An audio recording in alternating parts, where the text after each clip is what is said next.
Instagram and I use social media. I have time to put filters on. You don't need filters, Angelica. I mean, these guys don't need filters. Well, some of them do. We've actually got a picture of these guys, which is probably that's as unfiltered as it gets there, lads. That's memory lane right there. That's what that is. Wow, Look at that's that. like 25 years ago. Shane, I mean, Even the more. jumper. Keen is in it twice. There's That nice jumper, curtains, that nice jumper, curtains honestly, in there. was one of the coolest things I owned back then. It was. In your eyes. I used to at wear the time. that. That was a really heavy woolen jumper, and I used to wear it to nightclubs, thinking it was like.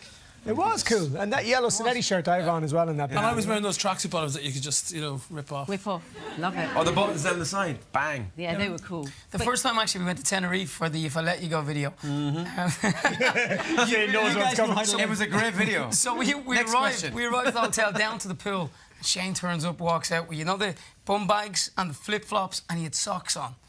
And he had a vest and a shirt We and look good. sunglasses and a hat. That's kind of a look now, though, isn't it? But I'd never been on holidays before. I'd never been to a hot country, so it was a big day for me. But what I love is that you're going down this I like memory that you turned lane. that There's been many looks over the years. So But all many those looks. looks are kind of back in now, because it's 20 years ago. Well, hang on Exactly. a second. Not the socks and flip-flops, probably. Genuinely, it's a But thing. But you know what? It is a I knew thing. it was coming back. That's why Honestly, I people do started that. a fashion trend. People wear the little white socks up to 20 here years with ago. flip-flop. We've got a few more looks for you here, because here's 20 years of Westlife in 20 seconds. Oh, wow.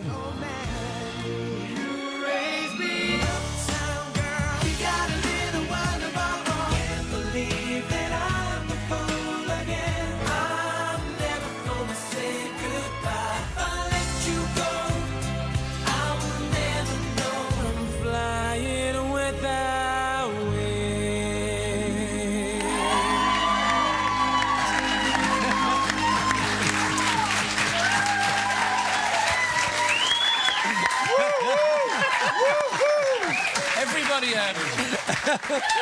after that video for Flying Without Wings came out, everyone used to come up right into our faces and look at us and go, what's the story? Her eyes aren't blue like they are in that video. Like, they made her eyes really, really blue in that video, and then we just ended up disappointing everyone when they met us. No, but they're really blue. I don't think mine were actually blue as well, in it, were they? And he's got brown eyes. I've got brown eyes, yeah. I have a good idea, guys. Let's all have blue eyes. Simon. Well, we've been That's, watching, that's Simon. Yeah, Sorry, yeah. I thought that was a very bad impression of Louis. No. we've been watching loads of videos from the past, we're going through our back catalogue, and we found this clip of you guys from 1999. You're actually in the old Blue Peter garden, and in it you talk about some of your highlights. And you say highlights. Oh, Nicky girl. You say that in this interview, you say Smash Hits, be at Smash Hits, meeting Bewitched, and also meeting Steps. So since that time, have you sort of revamped that list, updated that list? Is it a surprise? Are Bewitched and Steps here to me? The people that we've met, we've actually been really lucky over the years. We met the Queen a couple of times. We met the Pope. I know. Sang for the Pope. Not we long met- after that, we duetted with Mariah Carey, which was pretty There's impressive. the Pope, yeah. That was a very scary moment. What song did you sing with him? Against all odds. We actually sang with Dolores O'Riordan. We sang with Dolores O'Riordan, yeah. Pope. Little Drummer Boy. It was a Christmas time concert in the Vatican. But one of the great nights as well was we met Barack Obama at the Nobel Peace Prize in Norway, and it was hosted by Will Smith and his wife, and it was a great night. I mean, it was some amazing people on there, but to meet Barack, he was a real, gentleman, and he was a president, and it was just That was cool, yeah. one of those cool moments. Yeah. Well, that was then, but this is now. It's new music. Barack Obama has a new album out. No, you're such a tease, you are. Spectrum, which is so exciting. Yeah. Tell us about the new album, and is it sticking to the Westlife sound, or have you departed? It is and it isn't. I think, what we've, since we got back together, the big thing for us was just like being a better version of ourselves. And, I think when we got into the recording studio, before we'd even gotten into recording studio, we had a meeting with our management, and they said that he'd been down to see our old producer and songwriter Steve Mack, who'd done Flying Without Wings and World of Our Own and a lot of the big hits for Westlife back in the day. And he says, and he's written some songs with Ed Sheeran for you guys. And we were like, oh, okay. Wow. That's pretty cool. So we went down to the studio and we heard one song and we recorded that, and then we heard another song that him and Ed wrote. And then before we knew it, we had 5 songs that Ed has written for us on this album. And, on top of that, not just having Ed involved, but we wanted to kind of have an album that was kind of current in a way, that, songs that would fit on the radio nowadays, but would also still have very much our sound, which is, great vocals, great pop songs, great melodies, emotional lyrics. So classic, contemporary, modern. Yes. Yeah. Something like that. Kind of great mix- vocals. a mix- With great vocals, Nicky, mixture sorry. of all- and a couple of key changes. Just a couple of Oh, key amazing. changes in We there. Couldn't leave that out. The one Do you know thing, what I mean? the one thing we have. And also, you've got this amazing gig coming up in Wembley. Yeah, Wembley absolutely. Stadium, yeah, we announced Yeah. that today, which is obviously, you know, one of the biggest gigs of our life, biggest gig in the UK that we've ever done. A dream of ours, really, to play Wembley Stadium. We always said someday we'd love to play Wembley Stadium, and now we're playing it. And Dreams it's come true. On the next 22nd of August? Next August, yeah. Paddy, you've played in Wembley Stadium, haven't you? I mean, I have played in Wembley Stadium, yeah. In fact, we've played in. I mean, we both played in we've Wembley both, Stadium. I didn't want to bring that up. Oh, let's bring it up. Let's bring soccer rave. Yeah, Football soccer. Yeah. talk. Yeah, But yeah, football, for the You're both Westlife concert, goalkeepers. tickets go on sale next Friday. Exactly. We've just got Louis Walsh in the earpiece there. Get it plugged, lads. Get it plugged. So Spectrum is out November the 15th, and the boys will be performing their single Dynamite for us later on. Okay, but first, the phone is here, and that can only mean one thing. We are sticking with the item that we are definitely calling. You ring. It's just a natural reaction. It's like a knee-jerk reaction. You have to get up. Now, sat at home are 7 Westlife superfans who've each got a burning question for the boys. We've given them the number to this very phone. All they need to do is call us now with the answer to this simple question. Kian?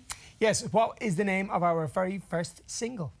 Okay, Get dialing, please. if you know the answer to that, you can dial the number. While they're ringing the number, guys, we have a couple of questions for you. Is there any truth in the rumour that because of Brexit, you've had to rename yourself the Backstop Boys? Is that true or false? That could be true. Could be true. Okay, hang on. Okay, just making a note. Just making a note here. Okay, that's Actually, fine. what was it like when you heard that you had your first '1? Where were you? Can you remember that moment? Because people back say they remember Yeah, we were in it. Pete Waterman's studio making our first album. I think we were actually recording I Have a Dream around the time, weren't we? Yeah. Possibly. Yeah, and we didn't expect it to go #1, to be honest. We were hoping for a top 20, and then we heard that it was going to go to #1, and it was stayed #1 for 2 weeks, and it was unbelievable. You know, when you're 19 years old and you hear your first single has gone UK #1. Oh, hang on. And just like that. I actually thought that wasn't going to ring, which would have been quite embarrassing. Easy question, super fans. Here we go. Who have we got? Hello? Hello, What's your name? Sophie. Hi, Sophie. What's your question? What's the answer? My question is who has the most annoying habit and what is it? We're going to start a Trying to row. stir the pot here, Sophie. Can I just say we'll be extending this show until Yes. 8 o'clock this evening? Shane has an awful habit of being a really good singer. Mark. I'm trying Mark. to break the ice, you know? What These about- are the type of questions that actually end up in... Like, That's reverse, Do you know what I reverse like? psychology right there. I That's like brilliant. a good dad joke. You like a good dad joke, don't you? So can I tell one? Go on. Nicky, Well, earlier has a lot of on, dad jokes. this is true. We're trying to sell Barlow- tickets, Nicky. On your I know, head be this. Gary Barlow blocked me on Twitter. Why? No. Whatever I said, whatever I did, I didn't mean it. Nicky. That's one of the most annoying habits in Westlife. He does that literally on a daily basis. He's And annoying every you can day. hear more of those at Wembley Stadium. Just to clarify, Sophie, Tickets did on you sale. have the answer? Next Friday at 9 o'clock, what? Is Sophie still there? I am there. Yeah, just to clarify, you did have the right answer because you wouldn't have been put through. But tell us what the answer is. Throw it again. Well done. Okay, have we? Are we going to do another call? No, we're not going to No. do another call here. We're running out of time. No. But we really have to thank, for all of this, for 20 years of Westlife, your mummy, don't we really? My mum. Because she's so persistent, wasn't she? She was, yeah. She was ringing Louis Walsh like non-stop for months without telling me. And then she told me she got through to Louis Walsh and he wants to meet you in Dublin. And this was like incredible at the time. You know, we were a small band from Sligo. Never thought we'd get anywhere. And he was Boys One's manager. So yeah, she eventually got through and organised a meeting. Myself and Cian went and met him. And then yeah, literally 2 weeks later, we were supporting the Backstreet Boys, which we had bought tickets for. 2 weeks. 2 weeks later, he was like, "You're Honestly- supporting the Backstreet Boys," and we were literally bawling, crying. It was incredible. We queued up for our tickets to go to the Backstreet Boys. And then we were supporting you're them. playing with fans. I hope you got a refund. And then we actually They owe you money now. No, we get the tickets to our families Oh, to be able yeah, to come there you and go. watch. Of course we did. and my mother pushed herself the whole way through the front of the crowd, and she was at the barrier at the front. So she was Elbowing quite 12-year-old girls out of the way. like, literally, she was quite persistent. But yeah, no, she was amazing. Thank you, May. All down to Mummy. Thank you, May. Love it. Okay, look, it's a sofa full of daddies this evening, and Mark, congrats, baby on the way, by the way. Absolutely, yeah. Good lad.